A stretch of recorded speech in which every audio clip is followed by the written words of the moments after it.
Nevrotik bolalar nimaga tug'iladi? Nevroz holati, nevrologik muammolarga ega bola nimaga paydo bo'ladi? Bitta narsaga ahamiyat beraylikki, inson paydo bo'lishida faqatgina onani psixoemotsional holati emas, uni yashab turgan muhiti, oziqlangani, vaqtida shifokorga ko'rinishi, ya'ni homilasi ginekolog nazoratida bo'lishi va undan tashqari o'zini fikrlari, holatlariga bog'liq.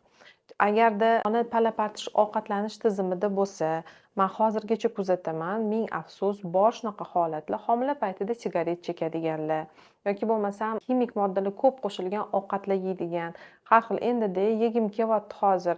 Homilada hamma yegisi kelgan narsani yeyish kerak-ku deb o'ylashadi-da, zararli bo'lgan narsalar o'sha kanserogenlardan, mazani yaxshi qiluvchi dabavkalardan shakllangan ovqatlarni ko'p yeyishadi.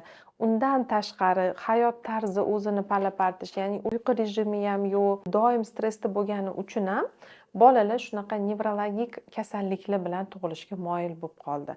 Men o'zim eslayman, 90-yillarda cherepnoy davleniyasi bor degan bolalar chiqqan edi. Nimaga? Chunki o'sha paytda hali bunchalik stress faktorlarimiz, bunaqa bolalar ko'p ham bo'lmasdi, kam bo'lardi. Hozir ishoning, juda ham ko'payib ketgan.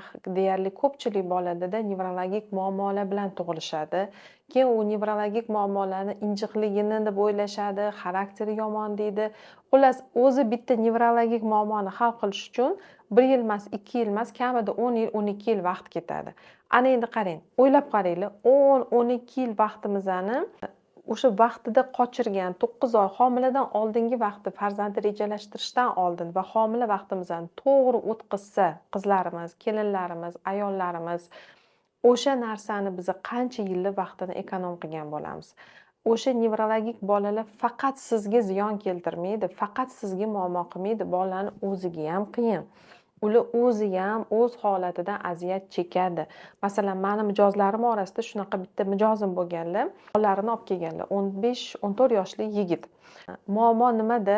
Maktabda o'rtoqlari bilan kelisholmaydi, doimiy bullyingda. O'rtoqlari ustidan kuladi, haqoratlaydi, o'qituvchi bilan chiqisholmaydi.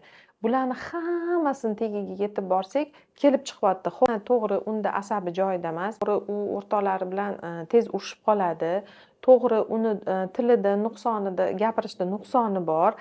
Chunki keyin onalar aytyaptilar-da, men o'zi buni qanaqa zo'rg'a katta qilgan edim, o'zim bilaman nimalardan o'tganman, qancha kasalxonalarda yotib, qancha lecheniyalar olib, qancha psixologlarga olib borib, qancha nevropatologda lecheniya qilib katta qilgan bolam hozir maktabda shunaqa qiynalyapti. Nimaga deb tagiga borganimizda boshlangan o'sha homila paytidagi stress holatlar, ya'ni qaynona kelin o'rtasidagi ziddiyatlar, o'sha paytda doimiy konfliktda bo'lishi, homila paytida ayollar baribir hali o'zini birinchi farzandlarda ayniqsa bu narsani bilmaydi, o'zini qanaqa ehtiyot qilish kerak. Masalan, aytiladi, voy beremenniy ekansiz, o'zingizni ehtiyot qiling deydi, lekin qanaqa ehtiyot qilish kerak? Nimadan ehtiyot qilish kerak? Ehtiyot qilish faqatgina xonaga kirib yotib, zaмкнутый krugga eshiklarni yopib bo'ldi deb faqat xohlagan narsasini yeb yotish emas-ku. Ehtiyotlashga nimalar kiradi? Yo o'zini anaqa ayamasdan ish qilishga tushib ketishadi, tug'ishim kerak deb, yo bo'lmasa doimiy eri bilan ziddiyatda, qaynonasi bilan ziddiyatda bo'ladi.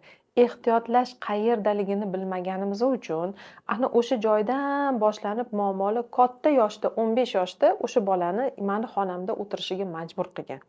Men shularni oldini olishni xohlayman. Shuning uchun 25-26 iyun kunlari siz bilan mana shu bilimim, tajribam bilan bo'lishmoqchiman. Bepul darsliklar bilan bo'lishamiz. 2 kun bo'lib o'tadi. Pastdagi havola bilan hoziroq ro'yxatdan o'tib olsangiz, sizga yana ham ko'proq, to'liqroq informatsiyani o'sha darsliklarda beraman. Ana endi qarang. Nevrologik kasalliklarning sababi bu endokrin tizimimizga, insonning neyromediatorlariga bog'liq. Ular bo'lsa, albatta, onadan bolaga o'tgan holati. Bolani uyda qanaqa muhitda katta bo'layotgani, tug'ilganidan keyin hali kichkina, hali hech narsani tushunmaydi, aqlini tanimagan, esi kirmagan degan tushunchalar yolg'on. Ishoning, bolangiz 7 yoshgacha hayotidagi eng muhim narsalarni eshitgan, o'rgangan va ko'rgan bo'ladi. Faqat siz uni eshitayotganini, ko'rayotganini va bilayotganini ahamiyatsiz deb o'ylaysiz. Narigi xonada urishdim, yig'laganimni ko'rsatmadim, hali tushunmadi, uxlayotgandi, adasi bilan baqirishdik, aytmadim, adasi uydan ketib qolganini deysiz, yolg'onlar ishlatasiz, qanaqadir bo'ladi, lekin bola hamma narsani his qiladi. Nima qilish kerak shu paytda desangiz, bolaga to'g'ri tarzda haqiqatlarni gapirish kerak. Mana shu yolg'onlar ham bolani katta bo'lganida yolg'onchilikka aylantirib qo'yadi.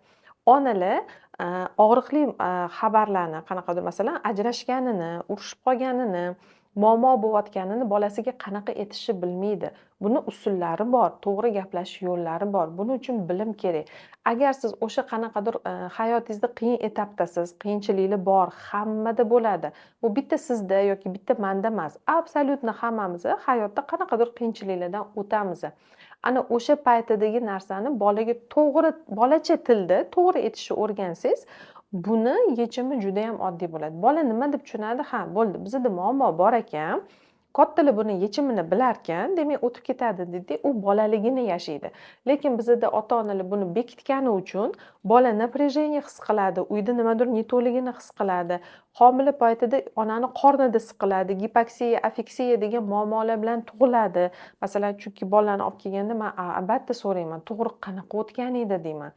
Agarda tug'ruq jarayonini o'zi og'ir o'tgan bo'lsa, ona qornida bola gipoksiya bilan bo'lsa, afiksiya bilan tug'ilgan bo'lsa, ya'ni o'sha o'qiga o'ralgan, havo yetishmagan, kislorod yetishmaganligi, bularni hammasi bolani asab tizimiga ta'sir qiladi. Va yana bitta narsani bilinglar, havo yetishmaganda o'sha gipoksiya deymiz, homiladorlik paytida havo yetishmaganida ichkarida bola ikki xil reaksiya qiladi. Bitta bola to'polon qilib sizni qornini tepib onani davay menga havo yetishmayapti degandek signal berib onani bezovta qiladi, keyin ona bezovtalikdan doktorga boradi va shifokorga murojaat qilgandan keyin sizda havo yetishmasligi bor deydi. Keyin u qanaqadir qon ko'paytiradigan, ko'proq ochiq havoda bo'ladigan harakatlarni qiladi. Lekin ba'zi bolalar, ayniqsa o'sha gipoksiya sabab havo yetishmaganda men o'zimni ehtiyot qilishim kerak, energiyamni ko'p sarflab qo'ymay, hozir onam menga harakat qilsa shundoq ham havo yetmayapti deydida, o'zini tinch tutadi. Onalar buni ha bolam tinchda, yaxshi o'tiribdi deb o'ylaydi. Keyin katta bo'lganda bu qanaqa ko'rinadi? Tug'ilganidan keyin bolaning reaksiyasi ikki xil bo'ladi. Kimdir injiqli janjal bilan ish bitiradigan, kimdir qo'rquv bilan jim turadigan bo'ladi. Ko'rdingizmi? Homilani o'zi bittagina havo yetishmasligi, o'sha gipoksiya muammosini ikki xil asorati bo'ladi, ikki xil sababi bo'ladi. Shuning uchun homila davrida faqatgina to'g'ri ovqatlanishdan tashqari, shifokorga vaqtida murojaat qilish, shifokor nazoratida bo'lishdan tashqari bilim kerak. Ayollarga onalik bilimi, ilmi kerak. Shuning uchun men sizlar bilan 25-26 iyun kuni aynan mana shu bilimlarim, o'zimni onalik tajribam va psixolog sifatida, ekspert sifatidagi bilimlarim bilan bepulga bo'lishaman.